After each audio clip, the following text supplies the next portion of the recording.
Jay here for Stretford Paddock, and this is it. This is the big one. It's the Europa League quarter-final, second leg in Sevilla. Joining me as always is Joe Smith. Joe, nervous? Things are getting pretty severe Worried? now, aren't they? Nice, You know what I nicely mean? done, yes. Not just on the pitch, but off the pitch and on the pitch, but not the team. Massive game, huge game, Yeah. gigantic game.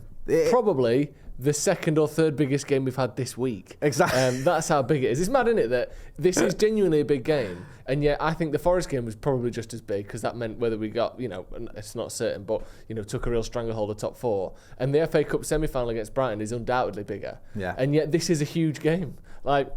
This just goes to show how well United have done this season, and obviously what could still come, but it is genuinely a huge match. It is, and it is nice the fact that we're in a quarter-final of a European competition and an FA Cup semi-final in the same week. You might look at that and go, you're actually a little bit spoiled, you United fans. You're moaning about, but it's not all reasons to be cheerful. Yeah. The big question is, going into this, is can United recover almost mentally from what happened in those last 10 minutes against Sevilla at Old Trafford? Obviously, conceding the 2 own goals, losing Lisandro Martinez as well for the rest of the season, which was a bit of blow. And I suppose the question of mentality comes into it, because to concede 2 late goals, you do look and you go, hang on a minute, you're Manchester United, you're at home, you're coasting, you should be able to see that game out. And yet we just sort of fell apart, didn't we? Yeah, it's an interesting one, because if we'd have had as much luck as they'd had, we'd have won that game. Yeah. They were undoubtedly luckier than United to get 2 own goals. Also, Anthony's shot that hits the inside of the post not going in.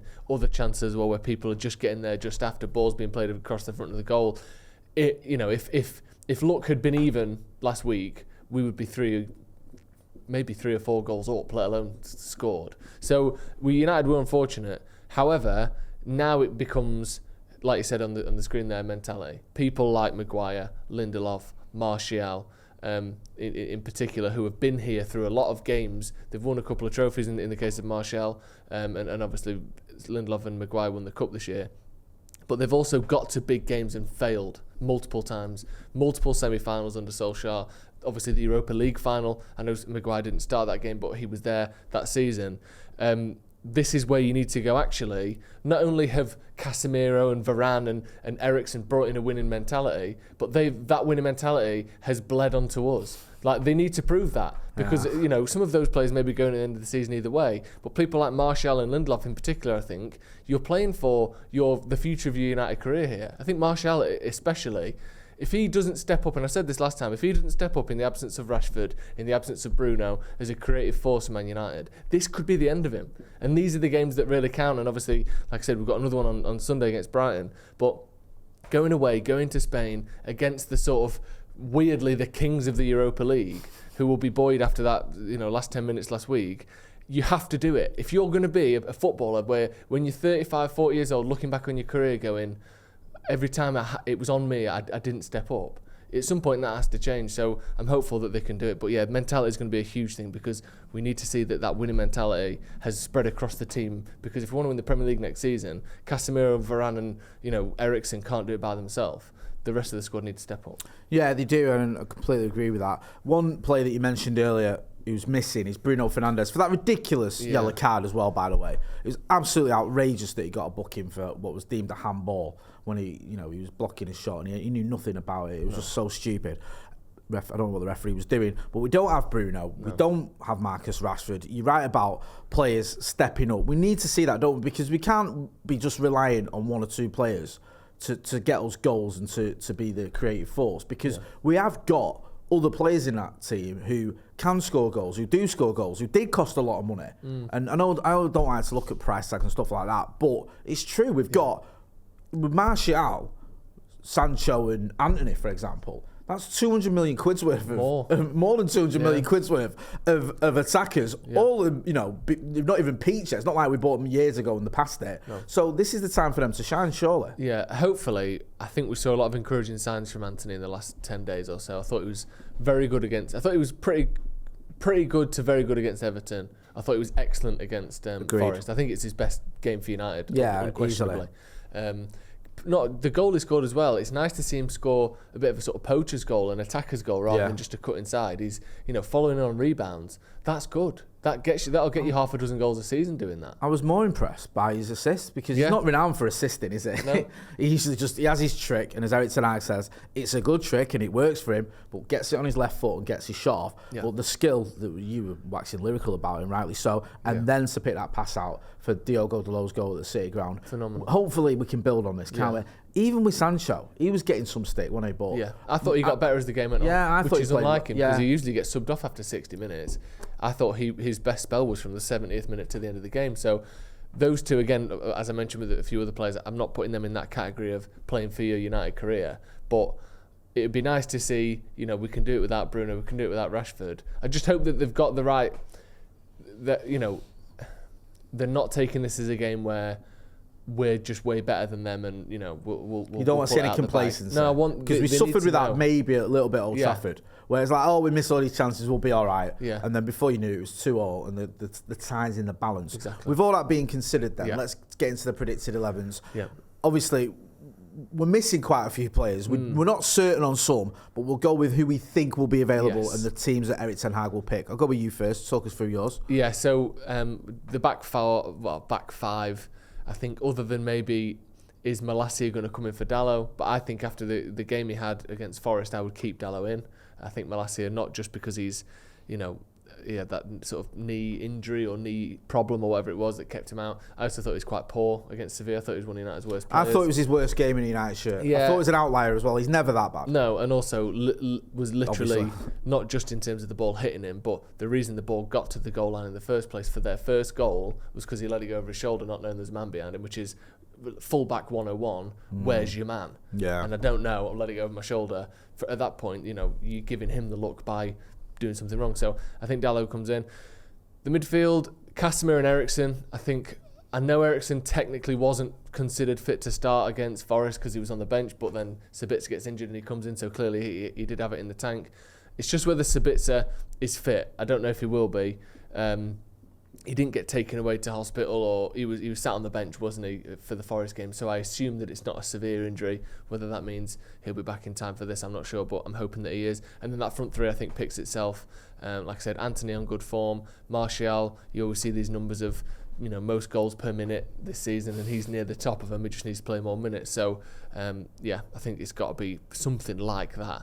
And even if Malacia is fit, I would still go Wan-Bissaka at right back, because I think he's been excellent. That makes loads of sense. Yeah. Everything you've just talked us through it. If you go to mine's very similar. The only reason I think I've gone with... Got Fred in the middle. I've got Fred in the middle. Again, we're not 100% on Sabitzer, but it didn't look too serious. No. I just wonder with Eriksen whether it might be too soon for him to play back-to-back games in quick succession. Yeah. I mean, he has surprised everyone, not just least of all when he recovered from what happened to him in the Euros, but he's got a great engine. When he's not injured, he does play a lot of minutes for Manchester United. I just think it might be a time where you go, look, we've got the semi-final that he's got to play in against Brighton. For me. He has to play in that game.